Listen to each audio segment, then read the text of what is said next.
வணக்கம். நான் உங்கள் மோகனா. 8/9/2025 திங்கட்கிழமை தினத்தந்தி.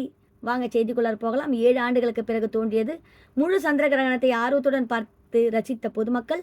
சென்னை செப்டம்பர் 8 7 ஆண்டுகளுக்கு பின்னர் வானில் அரிய முழு சந்திர கிரகணம் நேற்றிரவு தோன்றியது. இதனை பொதுமக்கள் ஆர்வத்துடன் பார்த்து ரசித்தனர். சூரியன், நிலவு, பூமி மூன்றும் ஒரே நேர்கோட்டில் வரும்போது கிரகணங்கள் நிகழ்கின்றன. அப்போது நிலவின் நிழல் சூரியனை மறைத்தல் அது சூரிய கிரகணம் எனவும், பூமி நிலவை மறைத்தல் அது சந்திர கிரகணம் எனவும் அழைக்கப்படுகிறது. இந்த ஆண்டின் முதல் சந்திர கிரகணம் கடந்த மார்ச் மாதம் தென்பட்டது. தொடர்ந்து முழு சந்திர கிரகணம் நேற்றிரவு வானில் அபூர்வ நிகழ்வாக காணப்பட்டது. பூமி நிழலில் கடந்து செல்லும் போது நிலவு ஆழமான சிவப்பு நிறத்தில் காட்சியளித்தது. இது பிளாக் மூன் அல்லது இரத்த நிலா என்று வானியல் விஞ்ஞானிகளால் அழைக்கப்படுகிறது. பூமியின் வளிமண்டலத்தின் வழியாக சூரிய ஒளி செல்லும்போது நீல ஒளியை வடிகட்டி சிவப்பு நில ஒளியை நோக்கி வளைக்கப்பட்டதால் இது வளைக்கப்பட்டு உள்ளது. இந்த அரிய வானியல் நிகழ்வை தொலைநோக்கி வழியாக பொதுமக்கள் பார்வையிட சென்னை கோட்டூர்புரத்தில் உள்ள பிர்லா கோளரங்கில் சிறப்பு ஏற்பாடுகள் செய்யப்பட்டு இருந்தது. இரவு 9 மணி முதல் கிரகணம் விடும் நள்ளிரவு வரை நூற்றுக்கணக்கான பார்வையாளர்கள் அனுமதிக்கப்பட்டனர்.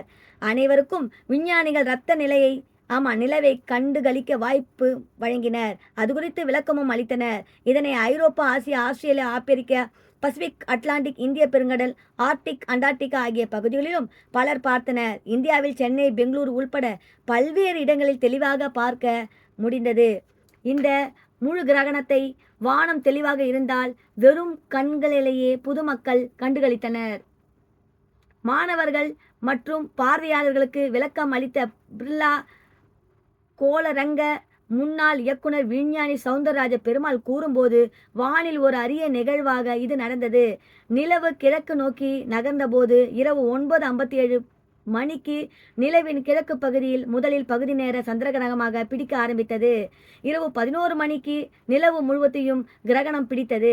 இது நள்ளிரவு 12:22 மணிக்கு முடிவடைந்தது. அப்போது நிலவு ஆர்டர் சிவப்பு நிறத்தில் மிளிர்ந்தது. அதற்கு பிறகு 1:26 மணி வரை காட்சி அளித்தது. சந்திர கிரகணமாக நிலவு காட்சியளித்தது. சிவப்பு நிறத்தில் நிலவு காட்சியளித்ததை நூற்றுக்கணக்கான மாணவர்கள் மற்றும் பொதுமக்கள் பார்வையிட்டு மெய் சிலிர்த்தனர். வெறும் கண்ணாலும் இதனை பலர் பார்வையிட்டனர். உலகில் வட அமெரிக்கா, தென் அமெரிக்காவை தவிர்த்து உலகம் முழுவதும் சுமார் 650 கோடி பேர் இந்த வானியல் அரிய நிகழ்வை பார்வையிட்டனர். இத்தகைய அரிய வானியல் நிகழ்வை கடந்த 2018ஆம் ஆண்டு ஜூலை 27ஆம் தேதி பார்வையிட்டோம். அதற்கு பிறகு தற்போது நிகழ்ந்துள்ளது. அடுத்து வருகிற 2028ஆம் ஆண்டு டிசம்பர் 31ஆம் தேதி தான் நடைபெறும் என்றார். இதுகுறித்து சென்னை பிர்லா கோளரங்க இயக்குனர் சண்முகசுந்தரம் அவர்கள் கூறும்போது, அரிய வானியல் நிகழ்வான சந்திர கிரகணத்தை காண்பதற்காக கோளரங்க வளாகத்தில் 6 தொலைநோக்கிகள் டெலஸ்கோப் அமைந்திருந்தோம். கிரகணம் ஆரம்பித்ததில் இருந்து முடியும் வரை நள்ளிரவு வரை மாணவர்கள் மற்றும் பொதுமக்கள் பார்வையிட்டனர். பார்வையாளர்களுக்காக அடிப்படை வசதிகளும் செய்து தரப்பட்டு இருந்தது என்றார்.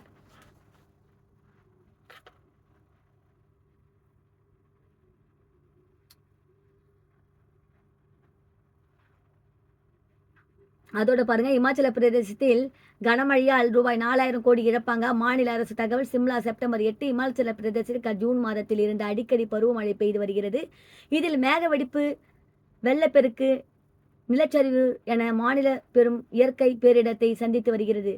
இந்த காலகட்டத்தில் மாநிலம் முழுவதும் 366 பேர் கனமழை தொடர்பான சம்பவங்களில் உயிரிழந்துள்ளனர்.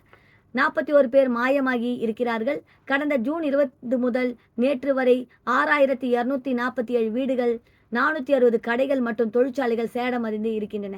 மொத்தத்தில் 4.80 கோடி அளவுக்கு பெருத்த சேதத்தை மாநில சந்தித்து இருப்பதாக அரசு தெரிவித்து உள்ளது. இந்த பாருங்க, அடுத்ததை பாருங்க. Erode September 8 car motor cycle தீப்பிடித்து எரிந்ததால் பரபரப்பு.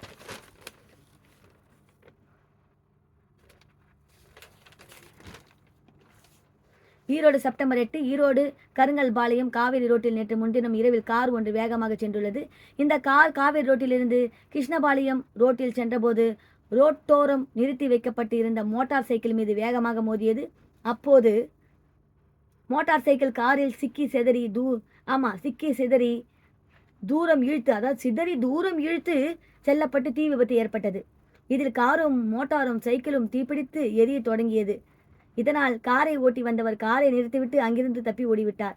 இது பற்றி தகவலின் பேரில் தீயணைப்பு வீரர்கள் சம்பவ இடத்திற்கு விரைந்து சென்று கார் மற்றும் மோட்டார் சைக்கிள் பற்றி எரிந்த தீயை அணைத்தனர். இந்த விபத்தில் காரின் முன்பகுதியும் மோட்டார் வாகனம் முற்றிலும் தீயில் எரிந்து நாசமானது. காரை ஓட்டி வந்தது யார் என்பது குறித்து போலீசார் விசாரணை நடத்தி வருகிறார்கள். இத்துடன் இதில் 3 செய்தி பார்த்தோம். ஒன்று சந்திர கிரகணம், ஒன்று கனமழையால் 4000 கோடி இழப்பு, அடுத்தது கார் மோட்டார் சைக்கிள் தீ விபத்து பார்த்தோம். இதோடு இந்த செய்தி முடிவடைகிறது. மேலும் வேறொரு செய்தியுடன் நான் உங்களை சந்திக்கிறேன். அதுவரை டாடா பை பை சொல்லி விடைபெறுகிறேன். உங்கள் மோகனா. நன்றி, வணக்கம்.